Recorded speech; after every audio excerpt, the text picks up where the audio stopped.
ATM에서 돈 몰래 뽑아서 주면 되지 않느냐? 정말 많이들 물어보십니다. 이 영상으로 정리 쫙 한번 해드리도록 하겠습니다.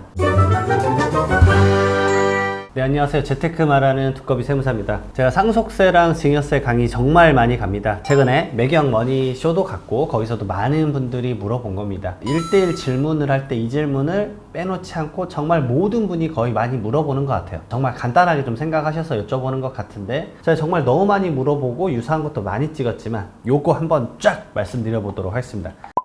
ATM에서 돈 몰래 빼서 주면 안 걸리지 않아요? 현금 인출해서 주면 안 걸리지 않아요?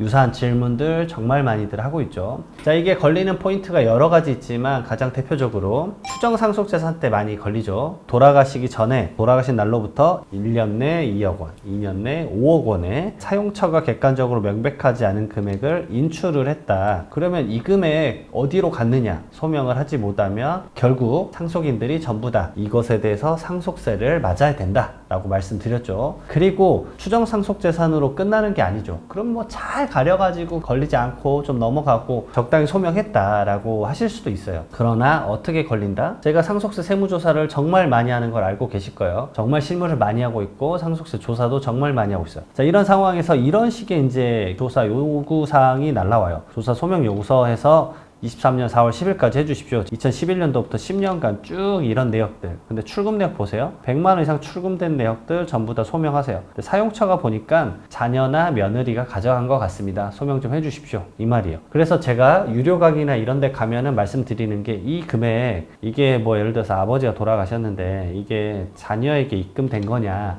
그게 아니다라고 제가 많이 말씀드렸어요. 이건 뭐냐면 ATM에서 인출된 금액이요. 근데 그 찰나 시점에 자녀의 배우자, 즉 며느리의 계좌로 그 금액이 똑같이 입금이 됩니다. 그날 아니면 한 일주일 이내에 입금이 돼요. 그 금액들을 10년간 전부 다 솔팅해가지고 소명하십시오 라고 한 거예요. 그래서 여기에 자금 출처로 며느리나 자녀가 받은 것 같다. 우리는 벌써 이렇게까지 파악했다 라고 해서 소명하십시오 라고 한 겁니다. 물론 저는 소명을 잘했었어요. 이게 스토리가 있었기 때문에 소명이 가능했지만 여러분들 보십시오.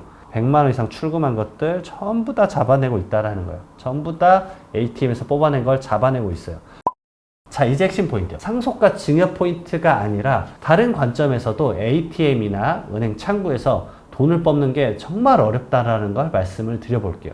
대림동에서 ATM, 거기서 덩치 큰 남자가 현금 계속 인출해 신고에 붙잡아 보니 보이스피싱 범죄에 연루됐을 가능성이 있다 라고 해서 이런 기사 주구장창 매월 한 달에 한 건 정도는 보는 것 같아요. ATM에서 600만 원 인출하던 보이스피싱 인출책 현행범 체포를 했습니다. 이거는 구로네요. 중국 국적의 30대 남성 A씨를 ATM에서 현금을 인출하던 인출책을 경찰이 붙잡았다라고 했습니다. 보이스피싱이 강해져서 너무 만연하잖아요. 정말 너무 심합니다. 제 주변에 계신 분들, 제 어머니, 아버지도 당할 뻔했었어요. 자, 그래서 대부분 은행에 ATM은 한도가 정해져 있습니다. 그래서 1회 한도에 100만 원, 그 다음에 1일 한도가 600만 원이에요. 그러니까 금액 자체를 뽑는 것도 쉽지가 않다라는 거죠. 내가 ATM에서 돈 뽑는 것 자체가요, 이게 쉽지가 않습니다, 여러분들. 내가 현금을 100만 원 이상 뽑아보신 적이 언제세요? 하루에 600만 원씩 이상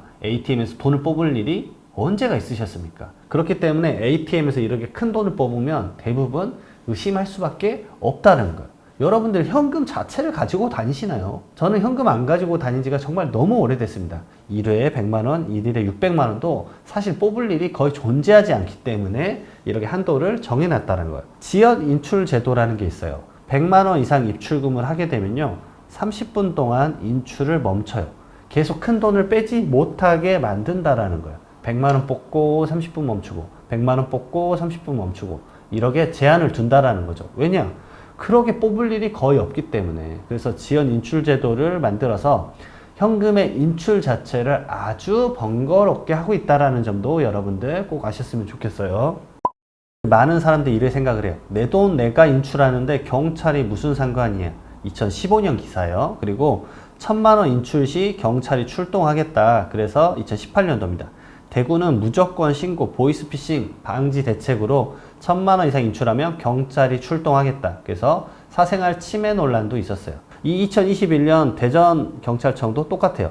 은행 고액 현금 인출할 때 경찰이 좀 도와드릴게요 라고 해가지고 이런 것들에 대한 보이스피싱을 예방을 했다라는 거죠.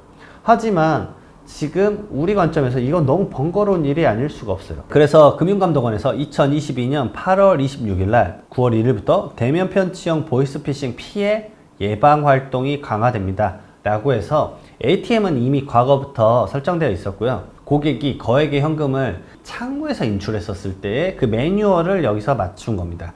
은행 영업점의 현금 인출이나 ATM 무통장 거래 시 내용을 변경했다라는 거죠. 왜냐?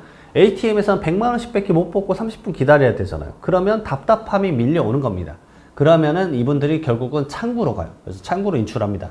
그래서 고액 현금 500만 원 이상 인출 시 고객의 특성 및 맞춤형 문진을 실시를 한다라고 이렇게 적어놨습니다. 이게 결국 우리가 흔히 알고 있는 FIU 시스템이죠. FIU에서는 1000만 원 이상 현금 인출을 뽑은다 그러면 어디에 뽑는지 그걸 무조건 물어보게 되어 있잖아요.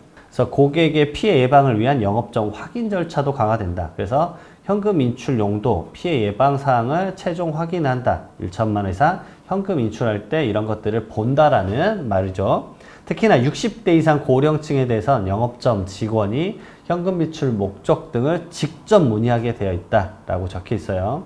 자, 그리고 세 번째, 은행 본점에서 고액 현금 인출 계좌에 대한 모니터링 강화하고 있고요. 그다음에 경찰 신고 지침을 마련해서 피해가 의심되면 바로 경찰에 신고를 하게 되어 있습니다. 그래서 요즘 보이스피싱 은행 직원들이 많이 잡아주는 거예요.